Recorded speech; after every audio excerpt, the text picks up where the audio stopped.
እንደዚህ ነው የሚያስበው። አሜን።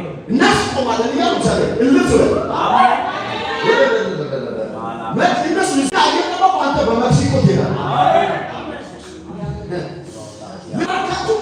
ጠላታችሁ ቁጭ አድርጎ ነገራችሁን ያበዛል። ሳይሆ እኔ ብዙ ጊዜ ጠላትን ግደለው ፍለጠው ብዬ አልጸልይም። ማን ግደለው ፍለጠው ምን ይሰራልኛል? እኔ አሁን የከደሞ እንትና ሰውዬ ባለፈው ምን ያለው ሰውዬ ነው ምን ይጠቅመኛል? ጌታ ምስክር። በነገራችን ላይ እኔ የሰው ጠላት የለኝም ከሚሉ ሰዎች መካከል አይደለም። ጠላት ብራ በአድ ነው ዘሎ ቀልብ አይደለም። አዎ አውቃለሁ። ውጊያችን ከደምና ከሥጋ ጋር አይደለም። እሱን አውቃለሁ። ግን ጥቅሱን ደግሞ አንዘርጋኝ። ጠላት ብራ ስለዚህ ረጅም ዘሎ ሳጥን ውስጥ አስቀምጡ ነው ጥቅሙ አይደለም።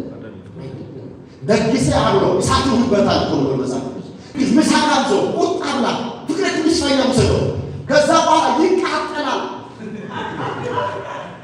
ምን እኮ ጌታ ሩቅ መቀለጥ አይደለም። አሽራባለው ይህንን አይቶ ይናገራል። እንደዚህ ባለፈው ምግብ የለበኩት ለዚህ ነው። እንደመስማ አምስት ቀን ልዩነት አንድ ሸምዝ መግዛት ያለኝ ዝም ብሎ ማለት ነው። ጌታ ትንሱን ትዝ ካለኝ ልብስ ይገዛል።